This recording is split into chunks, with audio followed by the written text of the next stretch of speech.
My name is Adam Levitan. Each and every Wednesday, we are here to discuss our rest of season rankings, rest of season schedule difficulty, season long trade market, redraft trade calculator, buy lows, sell highs, and lots more. Be sure to stay tuned to the end of this episode. We will cover your listener questions, and each of us will submit our one move to make ahead of week 10. Catastrophic week for the Cowboys, Mark. And what happens here is you see a team that was already pretty thin get even thinner. Dak Prescott is going to miss at least 4 weeks. Sounds like maybe more. CeeDee Lamb is day-to-day with a shoulder injury. Zeke is blowing off practices. It is just an absolute stone cold mess in Dallas now.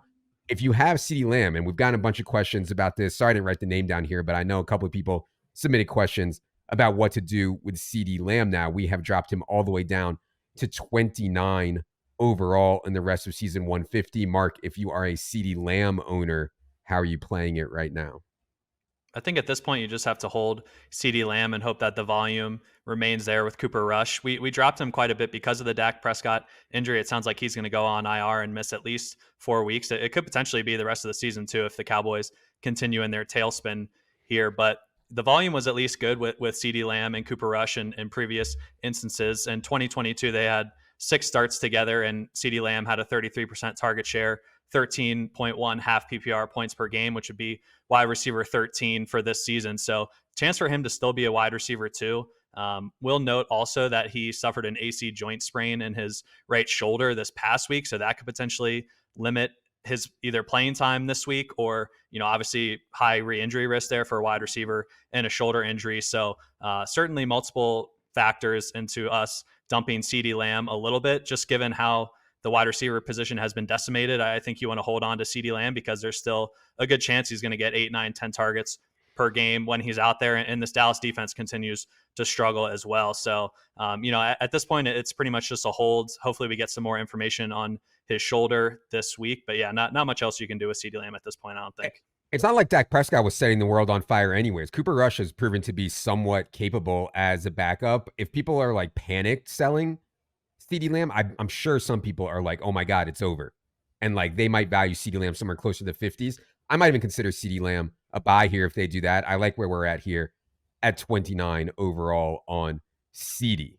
They do have a favorable rest of season schedule as well. Our third most favorable wide receiver schedule the rest of the way. We have a cool new DVP tool that I think we'll be able to show a little bit later on this episode. But yeah, if the shoulder wasn't an issue, I would agree on buy low, but I am a little concerned that they just play it safer given their record and his injury. I mean, we've seen what's happened with Jordan Mason and AC sprains of the shoulder. Yeah. It's not a big deal, but he goes into games and he aggravates it pretty easily, and he just sits there and watches with his helmet on for the rest of the game, and I don't think that that's that crazy to think that that could linger with CeeDee also. So a lot going on there. All right, Daigle, you mentioned Chicago, where you are currently located. It is full-blown panic in Chicago right now. I have a lot of thoughts here, actually, but we do have Rome Odunze now ahead of DJ Moore and well ahead of Keenan Allen in the rankings. We also have DeAndre Swift here as the 20th running back overall. Big docs, though, to both Cole Kmet and Caleb Williams. Any optimism for you, Daigle, handling Bears stuff rest of season? I know the argument in the spreadsheets says their schedule opens up, but I think they're going into that opening up schedule portion of the year with a significantly worse roster, even losing their right tackle, Darnell Wright. In the fourth quarter, we're starting a practice squad guy they promoted on Wednesday. And Caleb Williams under pressure this year, we've seen it 4.5 yards per attempt. He's been one of the absolute worst quarterbacks. There are obviously bad vibes 2 games out of their bye between DJ Moore, who supposedly rolled his ankle on the play he walked off on. That's at least what Matt Eberflus said, but he was on the field the next snap, so I don't see how that was possible. Rome Odunze's finally being shoved targets now, 13 in the last 2 weeks, and that's kind of my issue is that I think right now in this form of the Bears offense, only one wide receiver can survive. And I'm not sure it's Keenan Allen or DJ Moore, whose highest finish for fantasy has been a wide receiver 2. Other than that, he's been closer to a wide receiver 4 or flex or even benchable in every single game with Caleb Williams this year. So I would like to bet on Rome Odunze personally. Even Cole Kmet, 1 target out of their bye. And you would think stepping back, they'll get Kmet more involved. No, this is Shane Fraudrin. That's not how this offense works. So I think I'm personally a little more skeptical on the schedule than everyone else on this show. Okay. The big thing that I've noticed is Caleb has played so much better at home. I mean, he has been an absolute disaster on the road. He's been so much better at home. They have 3 home games coming up. Home versus the Patriots, home versus the Packers, home versus the Vikings. In week 16 and 17, now weather permitting in Chicago, week 16 and 17 could be a mess, but weather permitting, home against the Lions, home against the Seahawks. I agree it's a total mess right now.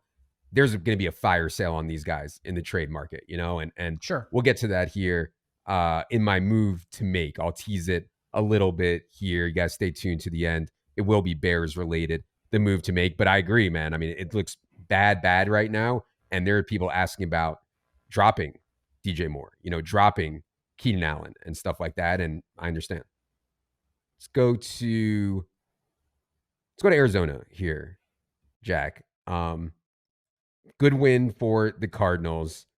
People might be surprised that we moved James Conner up so much, 13 spots in the ranks. I think part of that is systemic, just trying to get running backs higher, but also the production from James Conner. I mean, he could have had so many more points last week. It was a bit fluky, as Daigle and I talked about on the waiver show, that James Conner did not have way more points. So I like getting James Conner up here higher. Biggest thing for me, though, is schedule stuff here on Arizona. Jack, what do you think about handling Cardinals rest of season?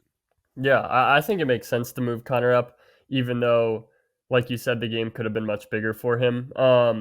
This week was a bit different because he got a little bit banged up. We saw a little bit more Trey Benson in the second half. But besides week 9, when the Cardinals have been a neutral game script or the game has been anything resembling a winnable game for them, it has been just all James Conner. I think that leaning into the bigger sample of Conner getting all the work in close games rather than kind of a weird one-game sample where Conner left for a bit in the first half, got checked out injury-wise, and then we saw Benson play more in the second half. I think it makes more sense to lean into the bigger sample, and then the schedule, as you mentioned, opens up nicely. Yeah, so James Conner got knocked out at like the 1-inch line. They check him for a concussion, and that's when Trey Benson comes in and scores. Also, we saw the weird Amari DeMarcado stuff, which I don't think is sustainable or likely to continue whatsoever. And so James Conner would be one of my favorite buy lows, I think mainly for this end of season schedule. Last 4 games of the fantasy season for James Conner: home versus Seahawks, home versus Patriots, at Panthers, at Rams. Ooh. I mean, you're not going to do better than that, man. And let me see if I can tech lord over here to our DVP screen here. I can, Daigle. Okay. Rest of season, Cardinals' 4th best schedule for running backs. Fantasy playoffs, we have Cardinals with the best schedule here for running backs. So guys, if you guys have DraftKit Pro or in season, you can check this out. Pretty cool tool. It's in the NFL tab right now under defense versus position. Check that out. Okay. I had so many moves to make this week. I had to, I was going to be like, I'll save James Conner. I'm not going to save. I got too many moves this week. All right. I'm tech lording. Okay. Let's go to the Jets here, Mark. I think people want to be out on the Jets as a team. I actually think it was really positive the way that things ran out over the last week for the Jets offense here. We have Breece Hall 8th overall, Garrett Wilson 33rd, Devontae Adams 35th.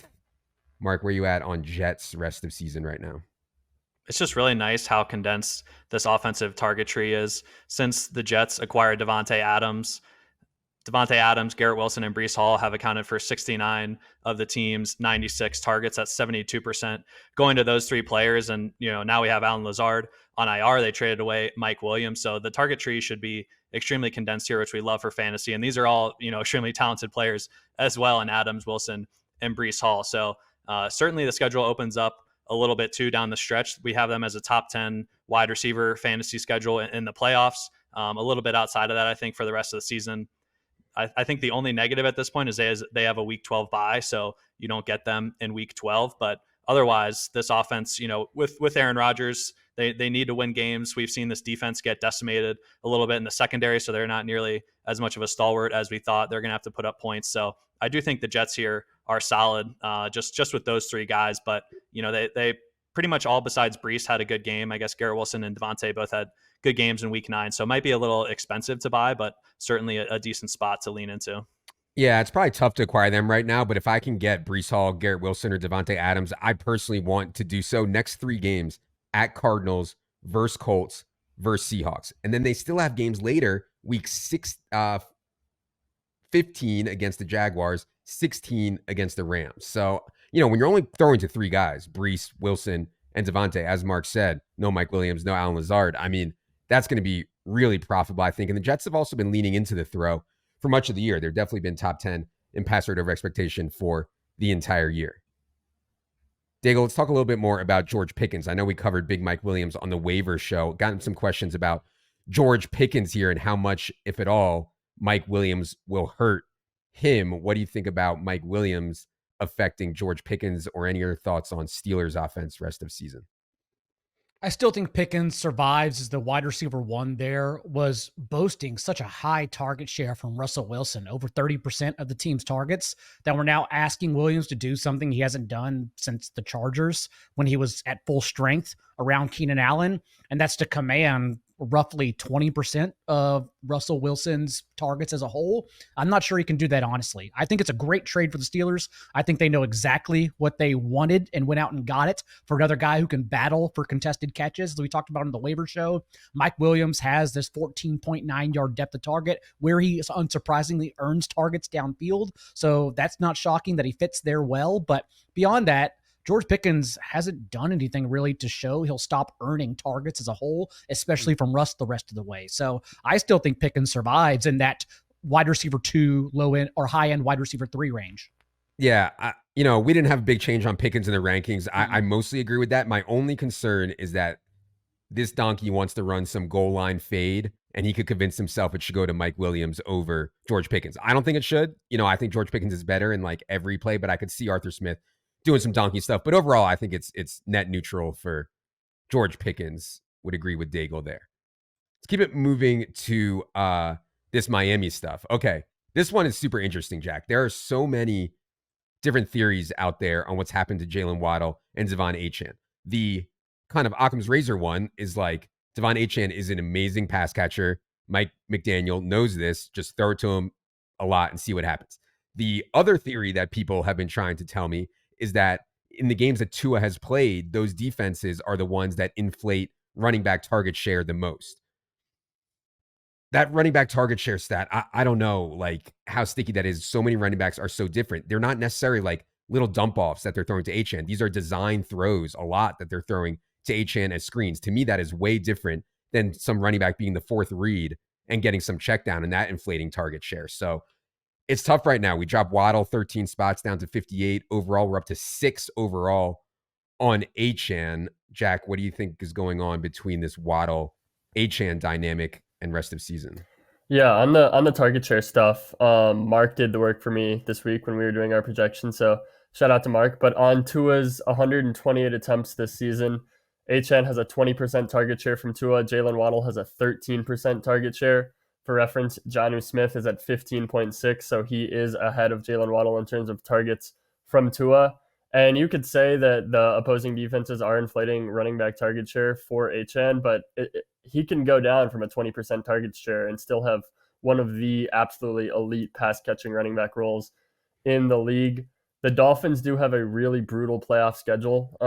In weeks 15 through 17, they play the Texans, the 49ers, and the Browns. That's pretty much as bad as it gets, especially for running backs. But Achane's just so productive as a receiver that I'm not sure that he's probably one of the running backs who would be least affected by such a tough schedule. He's had at least 23 fantasy points in all 4 of Tua's starts this year. The fantasy playoff schedule is really the only thing I can take away from Achane. But I still think he's an easy top 5 running back rest of season. And I'd be fairly concerned on Waddle at this point, given that we haven't seen the targets at all this year.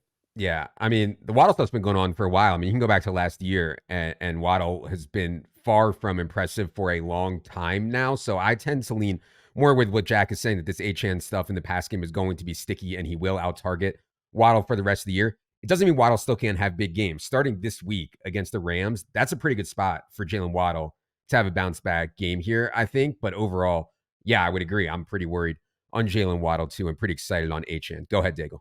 I think it's simply boils down to more players being involved this year. And that's why Waddle's opportunity is sunk.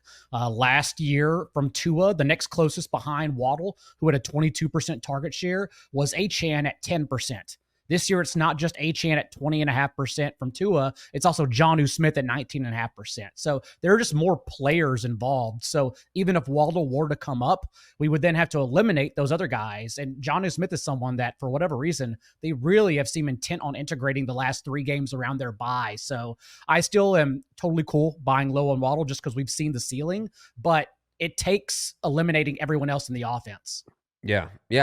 I mean, they're not running enough plays to feed all these guys. That's for sure. Okay. Let's go to the Chiefs stuff here, Mark. We saw DeAndre Hopkins. I mean, it's like it was impossible for it to get worse for Xaiver Worthy. Like, he messes up the play on the sideline. He messes up another play. He gets a negative 10-yard rush. And meanwhile, DeAndre Hopkins just walks right in and looks like he's been playing with Patrick Mahomes for the last 10 years, right? Like, it could not get any worse for Xaiver Worthy. People are going to say you guys can't have Xaiver Worthy 85 overall. The guy hasn't done anything outside of some fluky touchdowns all season. Meanwhile, we are a mega high, though, on DeAndre Hopkins now, up to 36 overall on him. Mark, what do you think about rest of season between Worthy and Hopkins? With D-Hop coming into the Chiefs, we were a little hesitant. At least I was a little hesitant that, maybe his health wasn't quite there at age 32. He had that MCL tear coming into the season. And I think the Monday Night Football game kind of debunked that. He looked great. Obviously, had the chemistry there with Patrick Mahomes on the broken play, had the man beater on the goal line to get the touchdown that the Chiefs have been in desperate need of. So, while Worthy had a terrible game, DeAndre Hopkins having like a good game was almost more the nail in the coffin for Worthy. So we talked about this on the show last night. There's a chance we could go even lower on Worthy at this point, but something I think Robert Mays of the Athletic Show hit on is that the Chiefs so far have been facing a lot of zone coverage from defenses, and Travis Kelce and DeAndre Hopkins can just tear apart zones. So it looks like teams might switch more to man, which would be more of Xaiver Worthy's music if he can get some downfield shots. So I'm leaving the light on. Obviously, it's been bad for Xaiver Worthy at this point. I don't think I would necessarily drop him. I don't even love like a buy low opportunity, but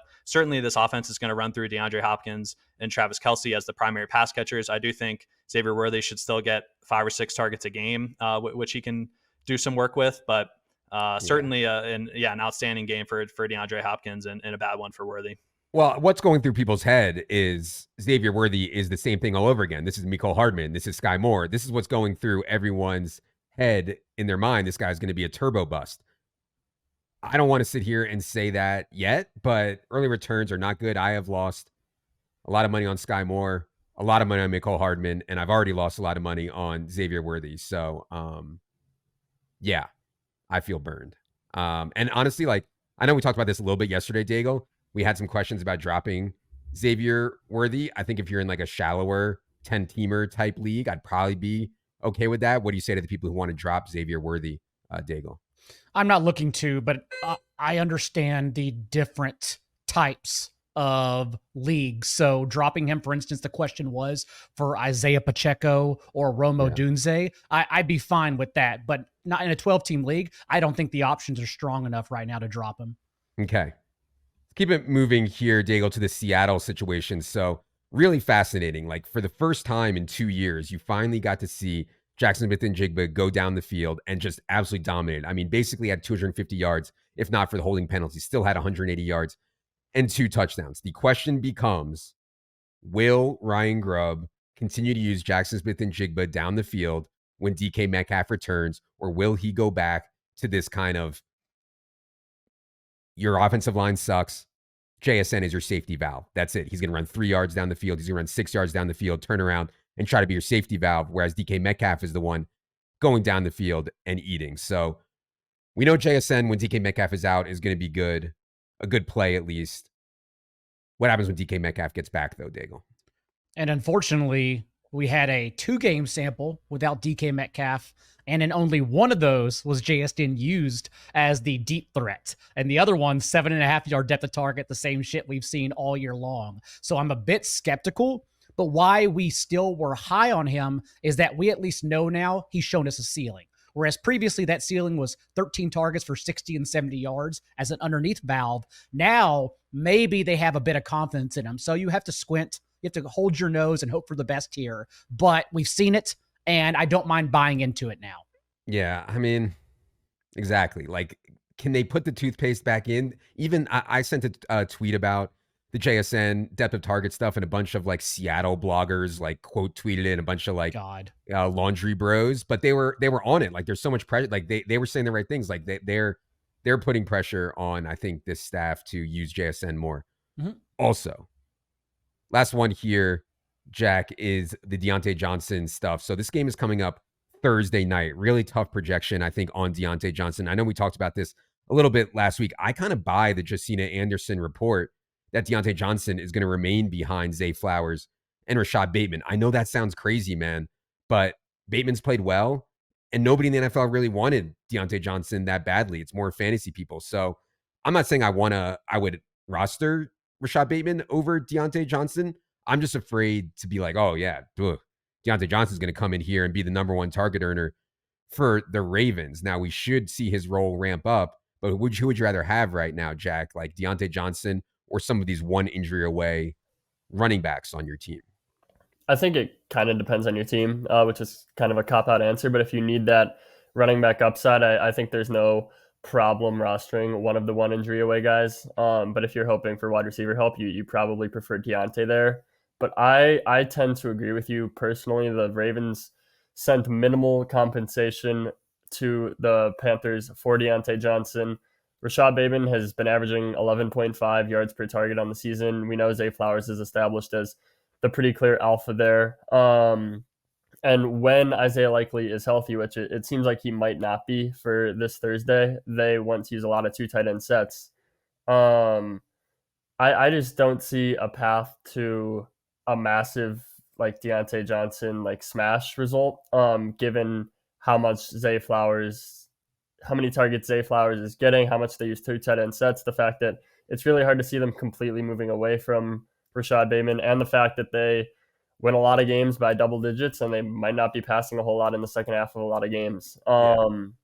So barring a Flowers injury, I'm personally not super high on Johnson's rest of season outlook, but I definitely get how there is a path if he just simply overtakes Bateman. Yeah, well, we have him 95th overall here in the same range as like Christian Watson, Leggett, Keenan Allen. I think that's totally fair. From a strategy perspective, if I'm going to win my league Super Bowl, I want to have like the absolute stones going into it. And like the way I would have the absolute stones is if I have Jaylen Warren and Najee Harris gets hurt, or I have Braylon Allen and Breece Hall gets hurt.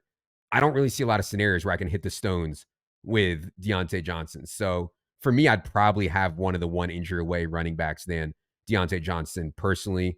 Daigle, feel free to add anything there for the waiver bros.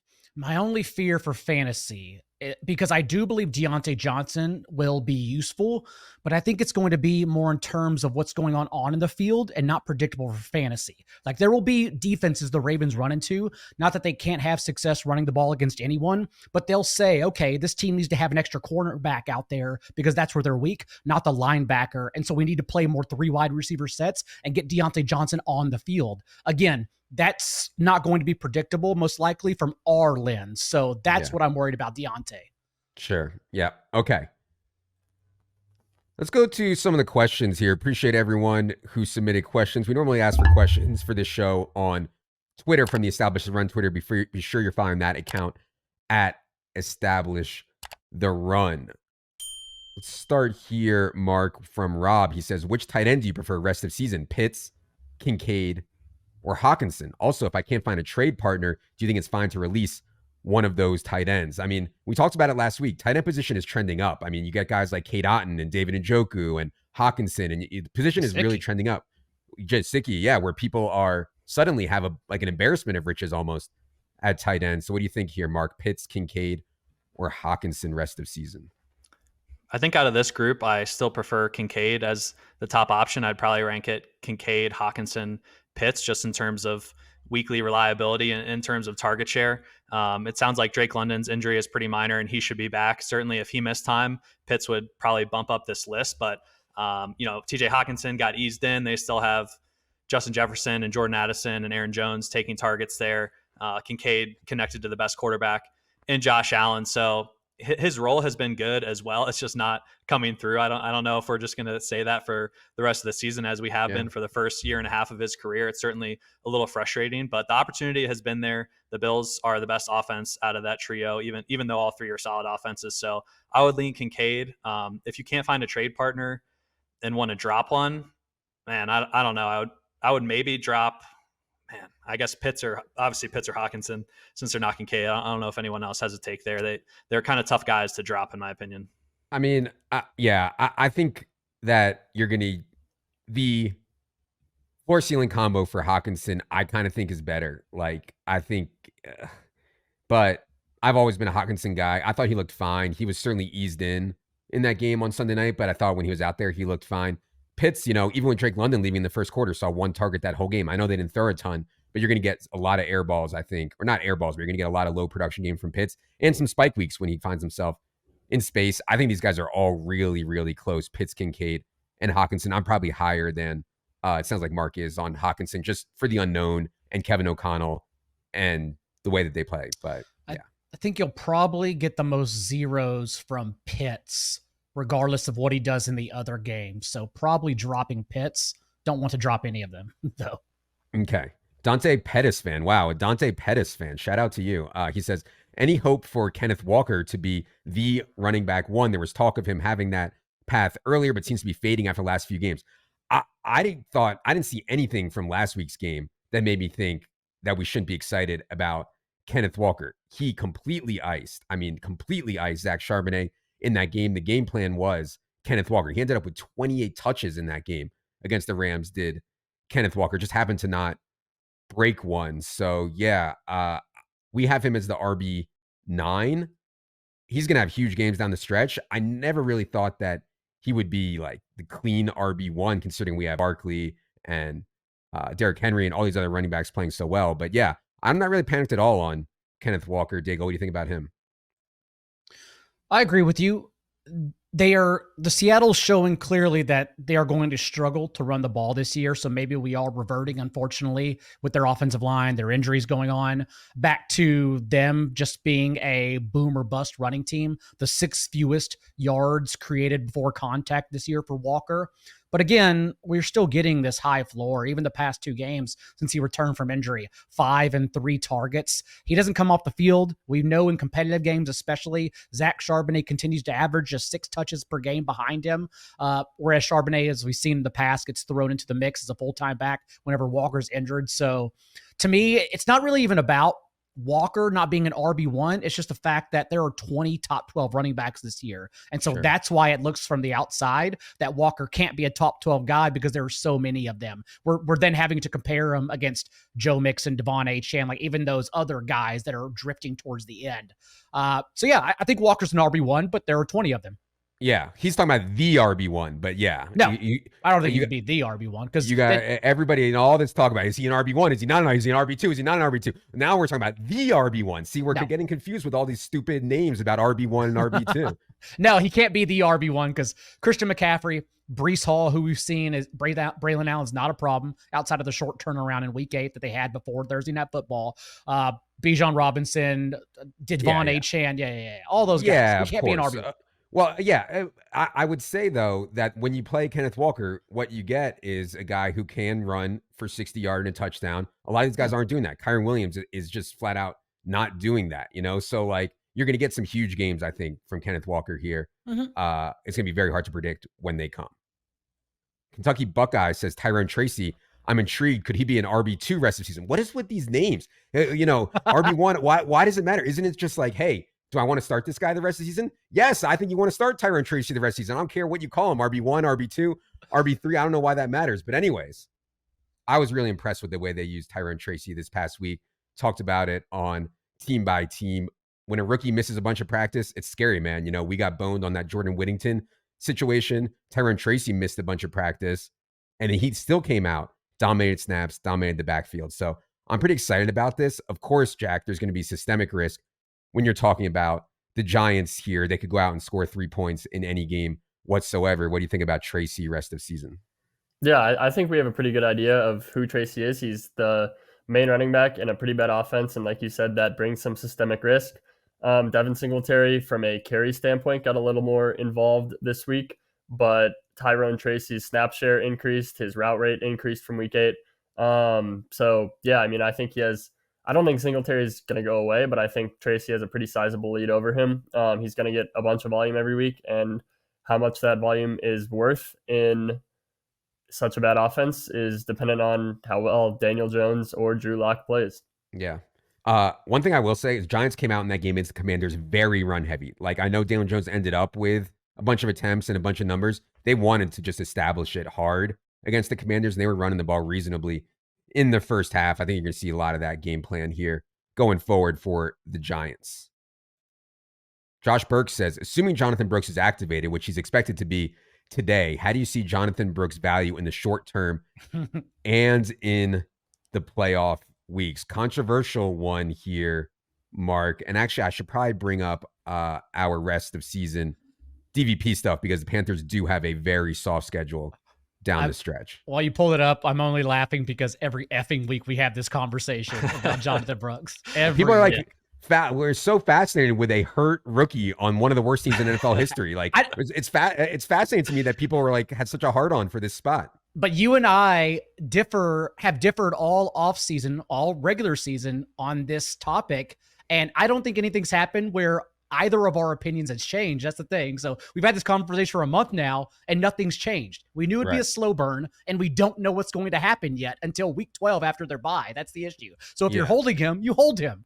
Sure. Yeah. I think also the other thing is that people were like, oh, maybe the Panthers will be better this year. They have Dave Canales and they got Diontae Johnson. Sure. Oh, look out. They're going to win 6 or 7 games. If they would have won 6 or 7 games, then yeah, I'd be like, oh, well, Jonathan Brooks might be able to do something. This is the stone cold worst team. He's going to be in a time. Anyways, I've said this enough. Mark, you know what? Sorry, Mark. Yeah, go ahead. This is Mark's answer.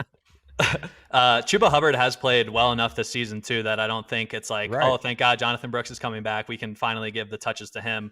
So pretty much what I'm going to be monitoring is, do they keep Miles Sanders in as an RB3? Because Miles Sanders has mostly been playing the primary pass downs, like when they're in garbage time game scripts. It's Miles Sanders out there. So if Jonathan Brooks can absorb the Miles Sanders role and eat into Chuba Hubbard, then I think there's some fantasy upside there. If they mix in 3 running backs, then I don't think that there's much upside here with Jonathan Brooks to be more than a flex play. You mentioned their fantasy playoff schedule is really good. They get the Cowboys at home, the Cardinals at home, and then at the Bucs, which is a bit of a tougher rushing matchup, but still solid game environment. So, I mean, yeah, if Miles Sanders is cut out completely, I do think Jonathan Brooks could squeeze out a flex play down the stretch here, but he's certainly not someone I'm going to be starting right away. Like, I'm still holding him on my bench, seeing how the role is. I would not expect him to get more than 7 or 8 touches this upcoming week in his debut. Yeah, they tried to trade Miles Sanders at the deadline, and no one wanted him. Yeah. So go figure. I guess my point is, it wouldn't surprise me if they went to healthy scratch at some point on Miles Sanders. The one piece of news that has given me some scare that I did not expect is that reportedly they view Chuba Hubbard as a long-term plan. And so similar to the Alvin Kamara contract that kind of came out of nowhere that made us heighten Kamara's floor the rest of the year. Yeah, like if they do want to use Chuba Hubbard like that, then sure, that could dampen Brooks' outlook. I mean, they used a 2nd-round pick on a running back with an ACL. They already had a good running back. I don't have time. It's ridiculous. Okay. All right, we got that one. Let's go to this one from John here, Daigle. He says, thoughts on trading Tyreek Hill and Tyrone Tracy for Jahmyr Gibbs. I'm concerned about Hill's schedule the rest of the way and the possibility of the Dolphins not having a lot to play for. Well, this is a good chance for us to go to our trusty trade calculator. For anyone with DraftKit Pro, you can go to DraftKit, go to rest of season ranks, go to trade calculator, flip here to half PPR. And what was it, Daigle? It was Tyreek Hill. Tyreek Hill and Tyrone Tracy for Jameer Gibbs. I'm going to guess that it comes out roughly even. You'll be wrong. 16% No, I am wrong. edge Wow. to Tracy and Tyreek. We are high on Tracy for the right reasons. Yes, I agree. Do you agree with this, with the trade calculator here, Daigle? I think it's win-win. Political answer. Both sides are getting a great return here. I think I'd rather Jameer Gibbs. The only issue is that, dude, the Lions changing their game plan. Remember, go back to the offseason after they lost the conference championship against the Niners. Dan Campbell shows up to the post-game presser crying, and he responds to the media and says, you don't understand. Like, everything has to be redone from the top down. The league changes every year. We have to rethink everything on this team, even my job. And they come out, and this team is, well, one, amazing, but two, David Montgomery's really the engine. Like, they open every game by establishing physicality, and the Jameer Gibbs simply mixes in beyond that. There will be Jameer Gibbs games, and he's always capable. Even last week, we saw him bust open that 70-yard rushing touchdown. But this is still David Montgomery's backfield. So if you want a piece of the Lions running back, you want an elite RB1, Adam, I understand. I'm trading for Jameer Gibbs. Also, unlike Devon Achane, Tyreek Hill has to earn those targets in the cold, as the best ball bros will tell you, in the fantasy playoffs. Whereas Achane, they just come to him. They trickle in easily. One thing about Jameer Gibbs is if something were to happen to David Montgomery, I mean, forget it. This dude's going to go for like 50 points. I mean, you know, it's going to be completely insane what Jameer Gibbs does if something happened to David Montgomery. So you do get a little bit of upside there. Agree with you on the Tyreek schedule and stuff. I get all that. It's still Tyreek Hill with Mike McDaniel, man. And like they have a couple really good games coming up. I kind of like the Tyreek Hill, Tyrone Tracy side of this, like we have it here in the calculator. If I was going to trade Tyreek, it would probably be after some of these softer matchups here that are coming up. I think they have Rams and Raiders. Mm-hmm. Last listener question, Jack here. Another Tyrone Tracy question. Would you trade Tyrone Tracy for Trey McBride? Obviously, this is a question that will depend somewhat on your team, but who do you think will perform better rest of season here, Jack? Tyrone Tracy or Trey McBride? I do think it's pretty close. I'd probably agree with the trade calculator here and go McBride just because that target share is so valuable for a tight end. And Tracy has just systemic offensive concerns. But this one is really team dependent. If you need a tight end, you're probably taking Trey McBride. Whereas if McBride is your tight end 2 behind Travis Kelce or Bowers or someone, then you're probably taking Tracy. I mean, like that question we had before with the guy who had 3 pretty good tight end options, I would go through your league and just see who that happened to. Who got Hawkinson back? Who has Gesicki now? You know, who has Kate Otten now? Because all those people should have extra tight ends on their team that they should be willing to part with pretty cheaply. I mean, you don't want to start 2 of those guys. So, yeah. All right. We said it all. Nobody listened. They just fast forwarded to the one move to make as I tech lord back to the rest of season 150 here. I believe we started with Mark last week. Jack, if you're ready, we can start with you this week for your one move to make ahead of week 10. Yeah, I'll start by saying, I don't know if you're just joking when you say that, but I have a couple friends that listen to this show and they quite literally fast forward to the moves to make. Oh, God, I was joking. Don't tell me that. I'm not here to waste my life, man. Don't tell me that. But I'm gonna do sell Tony Pollard. It's kind of mean what the Titans are doing to him. He didn't practice at all last week. The Titans said they were going to ease off his workload, and then they gave him 28 carries. They're a really bad football team. They're out of the playoff race. They're getting Tyjae Spears back.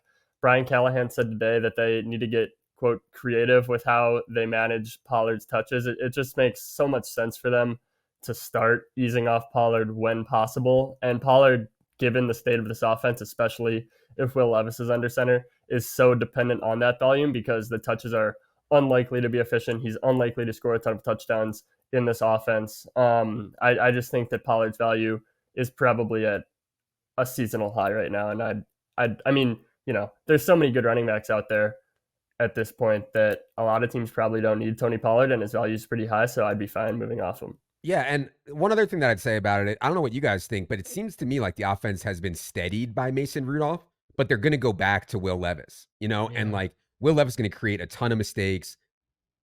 I agree with him that you want to see what you have in Will Levis. You better be 100% sure that he can't like go pull a Sam Darnold later in his career or something like that. But yeah, I would like Pollard and Calvin Ridley more, I think, with Mason Rudolph. I can't believe I'm saying that, but yeah. Okay, Daigle, your one move to make ahead of week 10. First of all, shout out to Jack's fish friends who are cheating on the test. And second, I am going back to something I've already said in the past. Before the Giants lost Andrew Thomas 3 weeks ago, I said at least gauge the market on Malik Neighbors because I'm worried just about the inconsistencies that are about to happen since Daniel Jones has been one of the league's worst quarterbacks under pressure. And in that time, he's been under pressure on 50% of his dropbacks, and Malik Neighbors' 3 games have gone for 41, 71, and 59 receiving yards. The good news is we get the ceiling back this week because the Panthers are creating the league's lowest amount of pressure rate, and Darius Slayton, we don't know just yet, but doesn't sound like he's going to clear concussion protocol in time to travel to Germany. If that's the case, we get a Malik Neighbors nuclear game Sunday morning in Germany. And then we can go right back to selling Malik Neighbors at his peak point on Monday afternoon. Daigle, this was the one move to make before week 10, not the one move to make before week 11. What are you talking about? You're saying trade Neighbors after week 10. Are you not? You can make it on Monday, yeah. Okay. Oh, I see what you're saying. Before the game. Dang it. Maybe your league mates know that the Giants are going to play the Panthers, so you can also do it right now. All right. Anyways, we'll just play that. You don't Can I have to give come another to one? the, No, just keep that in. You don't have to come to the show next week, Daigle. We'll just tape that, cut it, and then we'll put it in for your one move to make ahead of week 11. I'm clairvoyant. Okay, we'll sell Sam Laporta. Okay. Those target shares are in the past now that Jameson Williams back. That's the easy answer. All right, good. Mark, go ahead with your move to make ahead of week 10, not week 11. Yeah, ahead of week 10, let's go with bye Jaden Reed. The Packers are going into a bye here, so I think it's an easier time to acquire players on the bye. Coming out of the bye, the Packers have our 7th most favorable rest of season schedule for wide receivers and the 3rd most favorable in the fantasy playoffs. We also get Jordan Love getting healthier over the bye. Jaden Reed has the highest yards per target in the NFL at 13.2 yards, just ahead of A.J. Brown. I still think people just underrate how good Jaden Reed is, and I just love this Packers offense. I certainly want a piece coming down the stretch with their favorable schedule. So I'm going to go with bye Jaden Reed, and if you can't quite muster up the what you need to get him, I think Romeo Doubs is kind of a discount version where he also benefits from that strong schedule down the stretch. Yeah, I've been a little bit worried about Jaden Reed's inability to earn targets at like a really high rate this year, but man, he's so good. I mean, he is so good, and he can certainly get there on efficiency. Anyways, always love Jaden Reed. All right. My move to make ahead of week 10. I like buying Evan Ingram if Trevor Lawrence is okay. I like buying James Conner, as I talked about already. I like buying Breece Hall, as we talked about. But I'll go with a bit of a thinner one that we teased earlier, and that is buy Rome Odunze. I mean, Fat Keenan looks bad, man. I mean, bad. And I can't believe he got 10 targets in that game. DJ Moore, allegedly a team captain, pouting on the sideline, sitting by himself on the bench, walking off the field. What about the rookie connection? What about the rookie narrative for a bad team? Yes, a bad team down the stretch. If I'm Caleb, man, Rome is the one that I want to get with. Rome, I might be their best receiver anyways. Again, we did move Rome up to their highest in the rest of season top 150 among all their wide receivers. And again, weather permitting, schedule is so good. Caleb has actually been good at home, gets those games against the Seahawks in week 17, week 16, against the Lions, and then 3 straight home games coming up here, week 10, 11, and 12 for the Bears. So, yeah, I feel like Dink here, just going to Rome way too much, but Rome Odunze buy ahead of week 10. All right. This was fun. Appreciate you all being here. Shout out to you for watching this because that means you probably have a team that is in the mix. Congrats on your season. Be sure you are following us on the Twitter machine at Establish the Run, at Adam Levitan, at Mark Dank, at Not J Daigle, and at Jack Miller 02. For producer Ryan, for Jack, for Daigle, for Mark, I am Adam. Good luck, everybody.